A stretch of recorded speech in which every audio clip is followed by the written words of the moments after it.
ये कहानी है शीतल और उसकी माँ विमला की। विमला एक सिंगल मदर थी जो बारिश में भीग भीग के अपने घर की ओर आ रही होती है अपने काम से। जब वह घर पे पहुँचती है तो वह देखती है कि उसकी बेटी शीतल छत से कपड़े उतार ही रही होती है बारिश की वजह से, और फिर वह उससे एक बात बोलती है। शीतल बिटिया, मैंने तेरे लिए ना एक लड़का तय किया है। तू 15-16 साल की हो ही गई है, बस 2 साल बाद मैं तेरी शादी कर दूंगी। पर मम्मी, इतनी जल्दी भी तो मैं बहुत छोटी हूँ। 2 साल बाद भी मैं 18 साल की तो होंगी ना, पर इतनी जल्दी आप क्यों शादी करना चाहते हो? विमला शीतल को समझाती है कि वह ज़्यादा दिन तक काम नहीं कर पाएगी क्योंकि उसे एक बीमारी जिसकी वजह से उसे अपनी बेटी का जल्द से जल्द विवाह करना पड़ेगा।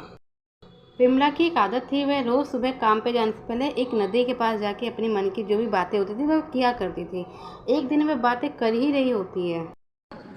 हे यमुना मैया, तूने मुझे जो दिया वो दिया, लेकिन ये बीमारी क्यों दे दी?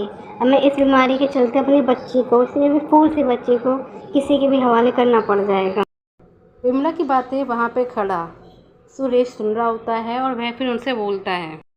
आंटी जी, मैंने आपकी सारी बात सुन ली है, आप चिंता ना करें। वैसे मैं सच बताऊं तो मुझे कहीं ना कहीं शीतल पसंद भी है। मैं उससे शादी करने के लिए तैयार हूँ। कुछ ही समय में जब शीतल 18 साल की हो जाती है तो उसके सुरेश से शादी कर दी जाती है। सुरेश उसी कंपनी का मालिक था जहाँ पे विमला काम किया करती थी। सुरेश का ज़्यादा बड़ा घर तो नहीं था, पर इतना था जिसमें शीतल आराम से रह सके। सुरेश की माँ थी चंदना। अरे बेटा, तू बहू ले आया, बहुत बढ़िया किया। हाँ मम्मी, अब शीतल हमारे घर का हिस्सा है। मैं चाहता हूँ उसको भी उतना सम्मान मिले जितना हमें मिलता है। लेकिन कुछ तो था जो शीतल के भीतर था, जिसकी वजह से शीतल की पूरी ज़िंदगी ही उस घर में आने के बाद बदल जाती है। ऐसा करो शीतल, तुम थोड़ी देर आराम कर लो, ठीक है? फिर कल तुम्हारी पहली रसोई भी है। Thank you, thank you, thank you, आपने मेरी ज़िंदगी के बारे में इतना सोचा। हाँ, मैं सो जाती हूँ, फिर मैं पूरी कोशिश करूँगी कि मैं इस घर में अपनी पूरी जगह बना सकूँ। फिर शीतल आराम से सो जाती है। अगली सुबह जब वह खड़ी होती है तो वह देखती है कि उसकी आंखों के सामने बेड पे एक बच्चा है जो खेल रहा होता है, जिसे देख के वह चौंक जाती है और तुरंत अपने पति सुरेश को बुलाती है। अरे शीतल, ये किसका बच्चा है और तुम्हारे बेड पे क्या कर रहा है? तभी शीतल बोलती है। मुझे नहीं पता जी, पता नहीं ये बच्चा किसका है, कहाँ से आया और इतना खेले जा रहा है। मैं खुद शौक हूँ, मुझे समझ नहीं आ।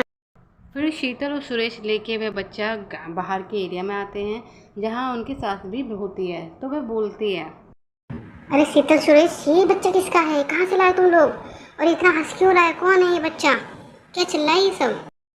चंदना का भी दिमाग घूम जाता है कि बच्चा है तो है किसका। जब वह लोग एक दूसरे से बच्चे के बारे में बात कर ही रहे होते हैं तभी वह बच्चा सडनली गायब हो जाता मुझे नहीं पता मम्मी जी, ये बच्चा कहाँ से आया। मैं सुबह उठी, जैसे मैं खड़ी हुई वैसे ये बच्चा मुझे बेड पे दिखा। मैं खुद सोच रही हूँ ना, ये बच्चा बोल रहा है ना कुछ कर रहा है, छोटा है, हंस रहा है, खेल रहा है आराम से। है। बच्चा गायब होने के बाद फिर से सुरेश, चंदना और शीतल परेशान हो जाते हैं कि बच्चा भी तो था, फिर गायब कहाँ से हो गया। चंदना अपने किचन में चले जाती है और बच्चे के बारे में सोच ही रही होती है। तभी उसे हर जगह बच्चे ही बच्चे दिखने शुरू हो जाते हैं। और साफ़ सफाई करके जैसे ही फ्री होती है फिर वह अपने किचन में ही अपने पति को बोलती है ये बात। अरे शीतल, मुझे लगता है हमें कोई वहम हो गया है। ये बच्चा तो हुआ ही नहीं ना, और है तो फिर गायब कैसे हो? लेकिन तब भी बार बार शीतल के मन में वही बात चल रही थी कि बच्चा था, है और कहीं ना कहीं है। वह परेशान हो ही रही होती है कि तभी उसकी सास भी उसे आके समझाना शुरू कर देती हैं। बहू देख, परेशान होने से कुछ नहीं होगा, शायद वहम हो। अगर वहम नहीं भी है तो हम ऐसा करते हैं, एक बार पंडित जी से जाके पूछ लेते हैं कि क्या है, कैसे है। अगर कुछ भी होता है तो पंडित जी हमें कंफर्म कर देंगे, फिर हम उसी के अकॉर्डिंग देख लेंगे हमें क्या करना चाहिए। थोड़ी ही देर में रात हो जाती है और फिर अगले दिन फिर से वही होता है जो नहीं होना चाहिए था। फिर से वहाँ पे बच्चा दिखना शुरू हो जाता है, वो भी सिर्फ 2 दिन का बच्चा। फिर से चंदना, सुरेश और शीतल का दिमाग घूम जाता है। मम्मी जी देखिए ना, फिर से बच्चा, फिर से बच्चा, फिर से बच्चा। अब क्या करें? अब हमें पंडित जी के पास जाना चाहिए। मैं ऐसे परेशान हो जाऊंगी, मुझे रोज रात में बच्चों के सपने आते हैं।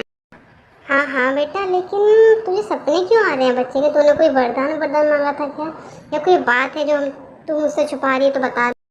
अगले ही दिन वह तीनों फिर से बच्चे की वजह से मंदिर पहुंच जाते हैं। और फिर वहाँ पे जो पंडित जी होते हैं किशोर जी, उनसे अपनी दिल की बात कह देते हैं। क्या हुआ चंदना बहन, तुम बहुत दिनों बाद आई हो मंदिर, सब ठीक? अरे पंडित जी नमस्कार। मेरे घर में ना 2 से 3 दिन से कुछ अजीब अजीब घटनाएं होने लगी। मुझे समझ ही नहीं आ रहा है कि ऐसा क्यों हो रहा है, इसलिए हम उसी चीज़ का निवारण के लिए आपके पास आज आए हैं। पंडित जी चंदना जी की बहू शीतल को देखते हैं और वह तभी समझ जाते हैं कि कोई ना कोई गड़बड़ तो है। शीतल के अंदर ही कुछ ऐसी बात है जो वह बता नहीं रही। पंडित जी, ये हमारी बहू है शीतल। अभी हमारे बेटे को 2 ही दिन हुए शादी करे हुए। जब से घर में आए ऐसे बच्चे दिखने शुरू हो गए।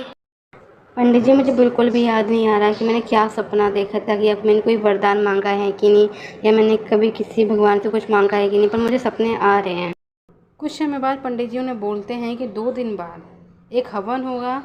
उस हवन में पता चल जाएगा कि जो भी निवारण होगा वो ख़त्म हो जाएगा और निवारण तुम्हें मिल जाएगा। उसके बाद कभी भी शीतल को कोई बच्चे के सपने या बच्चे दिखाई नहीं देंगे। हवन तो काफ़ी अच्छा होता है, सफलतापूर्वक हो जाता है। 2.5 से 3 घंटे का हवन होता है, लेकिन हवन के बाद क्या सब ठीक हो जाता है?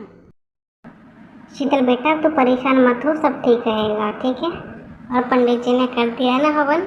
अब तेरे अंदर जो भी बुरी शक्तियाँ थी वो खत्म हो जाएंगी। वो तुझे अब सपने भी नहीं आएंगे। शीतल के मन में तब भी कई सारे सवाल थे। वो जो हवन हुआ था उसमें तो वो बैठी ही नहीं थी। हवन तो आराम से अलग अलग होके हो गया। जब वह हवन में बैठी ही नहीं तो फिर पूजा कैसे हो सकती थी? लेकिन हाँ, उसे अपनी सास चंदना की बात पर पूरा यकीन था, इसलिए वह भी सोचती है कि जो हुआ है सब ठीक हुआ है और अब से मुझे भी कोई सपने नहीं आएंगे। लेकिन शीतल बाबू आप परेशान मत हो, कोई सपना नहीं आएगा, अब कुछ नहीं होगा, डोंट वरी। और सुरेश जी, मुझे घबराहट बहुत हो रही है, मुझे कुछ अजीब लग रहा है। उस रात जब सीता सो रही होती है तब उसके घर के आसपास, उसके कमरे के आसपास उसे कई सारे बच्चे दिख जाते हैं, जिसमें से कोई बच्चा छोटा होता है, कोई 2 साल का, कोई 1.5 साल का, तो कोई 6 महीने का। और वह ये सब कुछ देख के चौंक जाती है। अगले दिन फिर से वह अपने सास के साथ उसी मंदिर के पंडित जी से मिलने जाती है। पंडित जी, ये क्या हो रहा है? आपने हवन करा पर कुछ हुआ तो ना? हमारी बहू को तो पहले एक बच्चा दिखता था हमेशा, अब तो 4 दिख रहे हैं। कैसा हवन किया आपने? कोई गलती तो नहीं हो गई हवन में हम लोगों से? पंडित जी केशव भी समझ नहीं पाते कि हवन तो उन्होंने सही से करा था, पर गलती कहाँ से आ गई।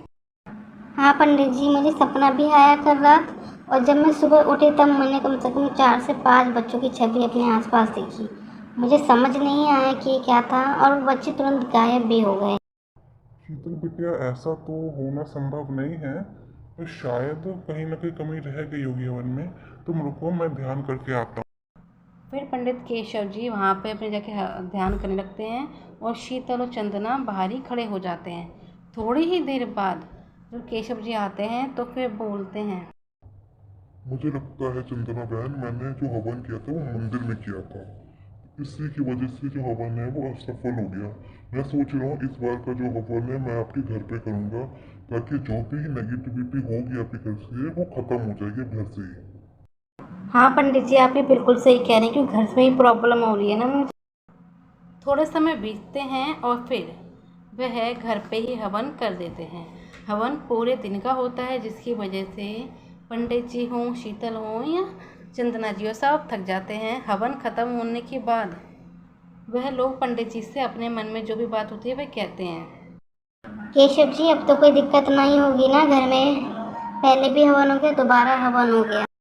तभी पंडित जी भी चंदना जी, केशव जी सबसे बोलते हुए बोलते हैं, शीतल बिटिया, सुरेश बेटा और चंदना बहन, अब आपके घर में कोई भी बुरी शक्ति का आभास नहीं है।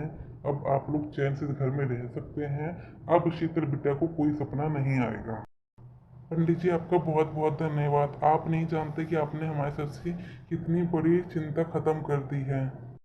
फिर पंडित जी दान दक्षिणा लेके वहाँ से चले जाते हैं मंदिर की ओर। और उसी दिन रात के समय चंदना और सुरेश शीतल के कमरे में आते हैं और उससे बोलते हैं, मम्मी जी, आप यहाँ पे बताइए क्या हुआ? अब मुझे काफ़ी हद तक अच्छा लग रहा है, मतलब रिलीफ मिल रहा है। अब मुझे लग रहा है कि शायद अब कुछ नहीं होगा मेरे साथ। हाँ शीतल बेटा, अब तुझे कभी कोई सपना नहीं आएगा बुरा सपना, और ना ही तुझे बच्चे दिखाई देंगे। फिर वो दिन होता है और बाकी के कई दिन होते हैं। शीतल को कोई भी बुरा सपना या कैसा भी उल्टा सपना नहीं आता। उसे अब सपने में ना बच्चे दिखते हैं ना बड़े। अब वह आराम से सोती है, आराम से जगती है और आराम से अपने घर के काम भी करती है। तो अब उसको कोई दिक्कत नहीं थी ना।